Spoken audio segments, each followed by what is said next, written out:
dia. Eu sou Ezequiel, morador tradicional, nascido aqui, criado, crescido, envelhecido.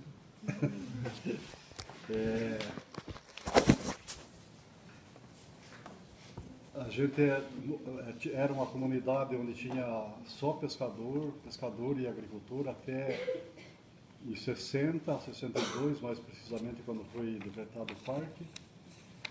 E daí, a partir de 1970, começou a ter restrição ambiental para a agricultura e a comunidade ficou mais só pesqueira mesmo, né? A partir de 80 começou a aparecer turismo, e era o turismo esportista, convencional, né? Não vinha escola, não tinha estudo meio ainda. Mas começou a aparecer turista e o pessoal começou a se organizar também para receber turista. Então hoje a comunidade é dividida, né? Um pouco da pesca, sobretudo na baixa temporada faz mais pesca, e na alta temporada desenvolve trabalho com turistas. E na baixa temporada também tem as escolas, que é o caso de vocês, né? Que é fora do contexto do turismo convencional.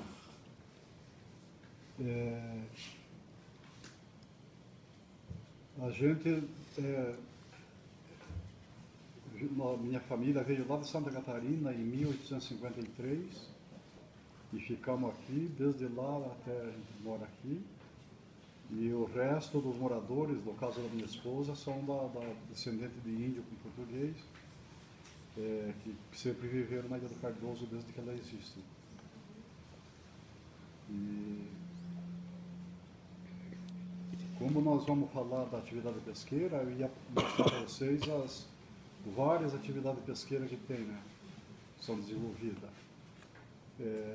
Tem a arrastão de praia, que é uma rede jogada no mar e arrastado pelas duas pontas da praia, que é uma atividade. Tem outra, estou falando só de pesca no mar ainda, né? Outra que é o casseio, que é largada a rede solta no mar, em bandeirinha só para localizá-la, né? E ela vai andando com a água, o peixe vai batendo, depois de tempo em tempo vai ser recolhida lá e tal. E tem uma terceira atividade que é a rede armada, que é com ancra, ancorada às duas pontas, fica lá às vezes 12 até 24 horas, daí o pessoal vai lá retirar, levantar e tirar o peixe.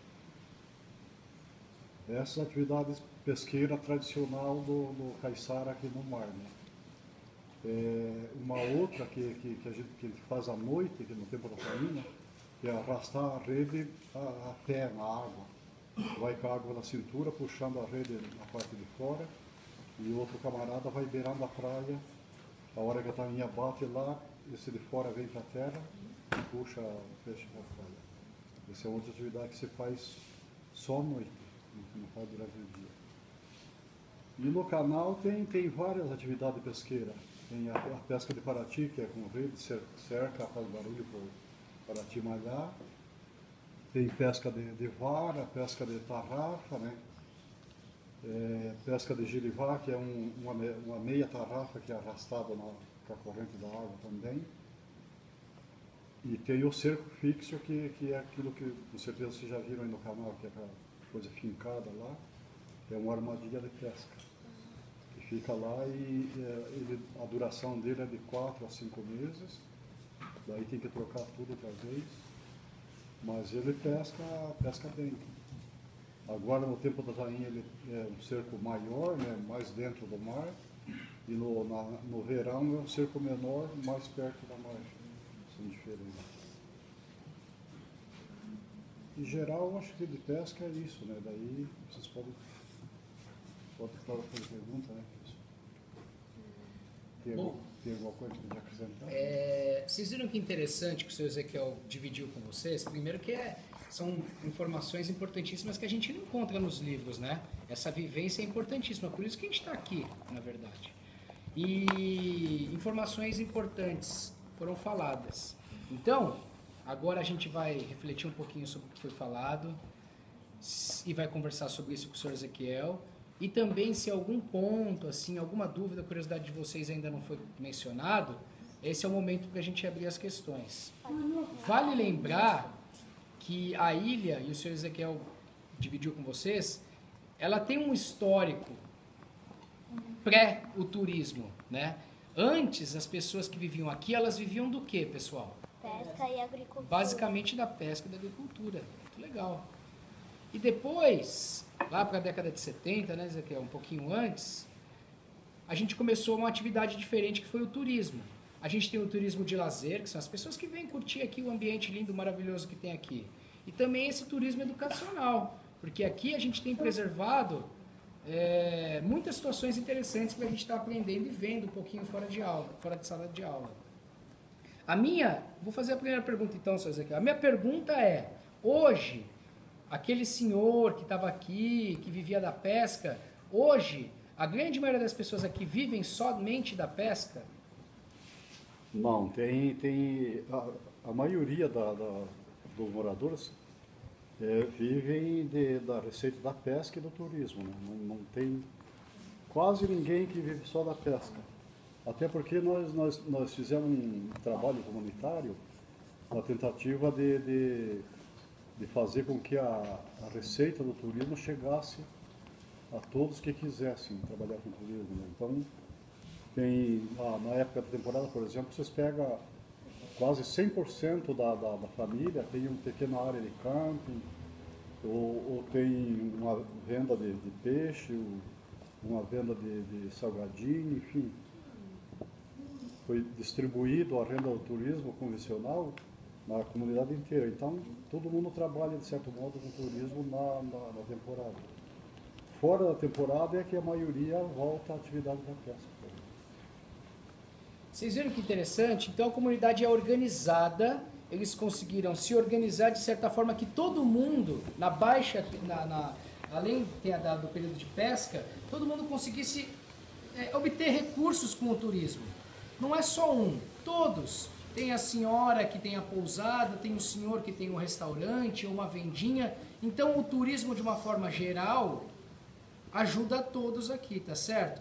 Na baixa do turismo, as pessoas, os pescadores voltam à sua atividade originária, que sempre foi a pesca, tá ok? Agora, alguém aqui tem alguma dúvida, uma pergunta? Gente, acho que Ju estava esperando já. Mas... A Ju. Pode ir, Ju. Com quem você aprendeu a pescar? Com quem o senhor aprendeu a pescar? Então, aqui a gente aprende a pescar com o pai, com o companheiro mais velho. Não tem assim um aprendizado, um curso para pesca, né? Você tá brincando com a menininha no outro grupo. Como é que você aprende a nadar? É dentro d'água, não dá para ser em terra, né? Então, a atividade pesqueira é uma coisa, você tem que aprender a pescar pescando, né? Junto com alguém que tem mais experiência. E é assim que todo mundo aprendeu a pescar. Você aqui no fundão. Que material que você usa para pescar? Então, tem a rede, que é o material nylon, né? Tem o cerco, já é outro material, é taquara e madeira, né? E arame. Que depois a gente vai ver.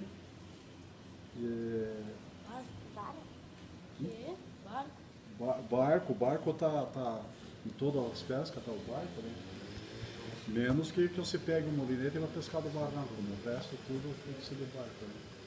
E tem no mar é um tipo de embarcação melhor, mais apropriada, né? E no canal pode ser desde canoinha até lancha. Né?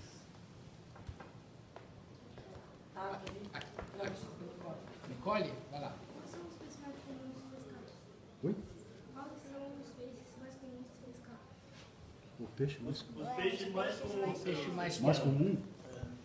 Então, o peixe mais comum depende da época do ano. Né?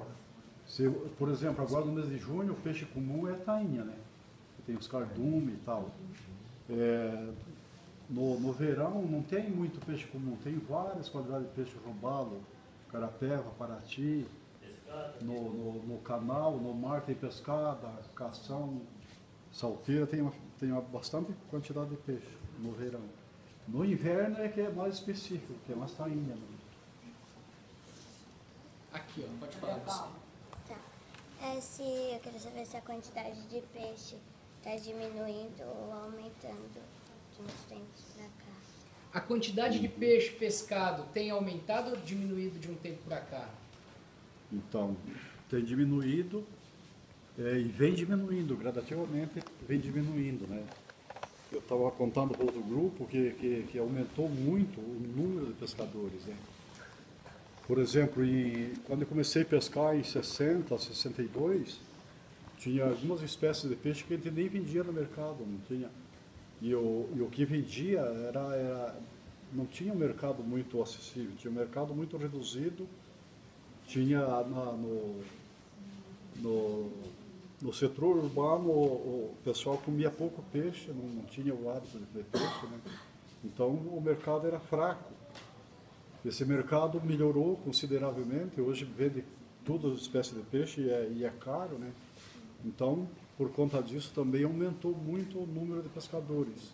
Daí, no aumento do número de pescadores, diminui a produção pesqueira, né? Diminui o quinhão de cada um, né? Eu estava comparando, se você tem uma mesa aqui com 10 pessoas, prepara a refeição para 10 pessoas, daí chega a 50, a maioria sai com fome, né? Porque o quinhão diminuiu para todo mundo. Você? Está um pouquinho escondido aí, levanta para a gente ver. Esse aqui é o nosso.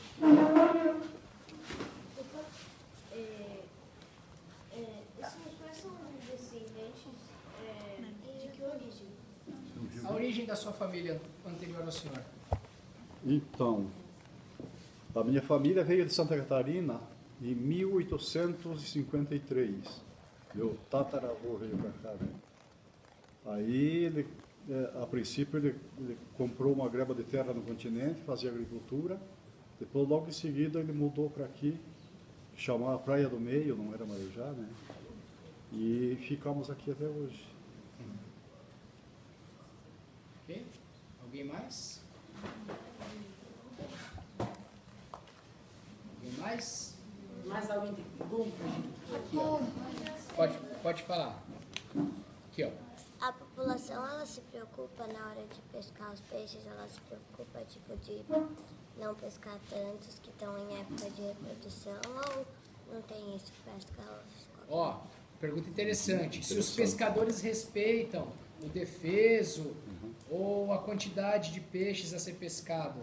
Então, esse defeso, até anos atrás, não precisava fazer o defeso, porque tinha muita quantidade de todas as espécies, né? Esse defeso começou a aparecer na medida em que determinada qualidade de peixe estava diminuindo muito, então tem que fazer defeso, né? Eu acho que tinha que fazer mais defeso de mais espécies ainda. E o pessoal respeita, sim, respeita, até porque o pescador recebe o salário defeso. Ele tem uma bolsa, uma quantidade de dinheiro que possibilita ele comprar os elementos básicos para viver sem precisar pescar no período de defeso daquela espécie. Né? Mas, mesmo assim, ainda a quantidade de peixe continua diminuindo. Vocês viram só que observação interessante? Então, o governo federal, pensando que o pescador tem que realmente parar de pescar para preservar aquela espécie, principalmente na sua época de reprodução, o Sting até comentou sobre isso ontem com vocês, ele entende também que o pescador não pode ficar parado, que muitas vezes aquela é o único recurso que ele vai ter, né, de sustentar a família. E aí o governo federal cadastra, se eu não me engano, né, os pescadores são cadastrados e eles recebem uma bolsa que chama Bolsa Pesca, Bolsa Pescador, qual que é o nome, o senhor sabe? Salário defeso. Salário defeso, tá certo? Ok, pessoal? Alguma pergunta? Quem? Não entendi. Fábio. Só viver da pesca, trabalhar na pesca, assim? Você poderia saber. Se é possível viver só de pesca? É possível, sim. Eu acho que o que precisa organizar melhor, né? Porque como tem menos produção pesqueira, mas tem uma coisa muito favorável, que tem muito mais preço. mais valor à produção pesqueira, se você organizar direitinho, se organizar, ficar num ponto estratégico a pescar, é possível, sim. Tranquilo.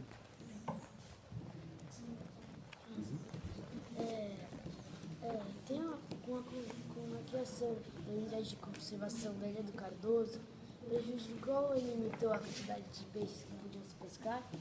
Ele está perguntando se a restrição da criação do parque da Ilha do Cardoso prejudicou alguma coisa na relação da pesca. Da pesca especificamente não, porque eles não interviram na questão pesqueira, né? Todo mundo que tem a carteira de pescador pode pescar. Tem uma coisa até que é boa do parque, que aqueles rios que adentram a unidade de conservação são proibidos pescar. Então é um criadouro de peixe que tende a melhorar a população de peixes, né? O que interferiu foi na questão agrícola, né? Na agricultura que o pessoal fazia, que era hábito tradicional que não pode. Nesse quesito, o parque interferiu bastante, prejudicou bastante.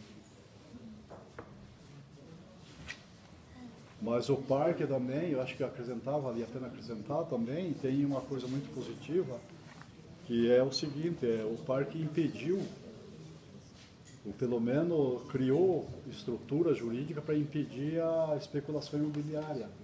Quer dizer, senão aqui podia ser tomado pela especulação imobiliária, tinha acabado com a Restinga, tinha até expulsado o Caiçara daqui, né? Então, uma coisa muito boa que o parque produziu. Tá. Assim, a pesca os pescadores só pescam para a família ou tipo tem uma cooperativa de peixe? Aham. Essa pergunta surgiu também no outro grupo. É interessante. A gente passou pela Cooperostra, a gente tem um exemplo de cooperativa. Então, não tem uma cooperativa da pesca, né? São individuais ou em grupos familiares, né? Na questão da pesca que estava falando da ação de praia, a gente precisa de pelo menos 10, 12 pessoas para operar, porque é uma rede grande, muito pesada, e precisa mais gente para puxá-la, né? Na questão do cerco, é feito também em sociedade, 3, 4 pessoas, ou pelo menos 2 sócios, para fazer o cerco, né? Mas tem uma coisa ruim na pesca tradicional caiçara, que eles estão criando equipamento individualizado, que eu não gosto da ideia. Mas tem bastante coletivo ainda, mas não tem cooperativa. Ó, a gente já tem que começar a ver as últimas perguntas, porque tem a parte prática, a gente vai ver tudo aquilo, né, que o senhor Ezequiel falou. Alguém tem mais alguma questão? Alguma pergunta? Alguma dúvida, pessoal? Lembrando que se vocês ainda não tiveram tempo de finalizar o registro, a gente vai retomar essa apostila daqui a pouco, tá? Alguém tem alguma última questão? Eu só não tenho uma pergunta, mas eu posso. Depois você pode sim. Então, podemos? Senhor Ezequiel, a gente pode acompanhar o senhor para conhecer A gente essa... pode deixar a apostila aqui mesmo? Podemos. Pode. Eu acho que de mão livre é melhor, né? Até para observar.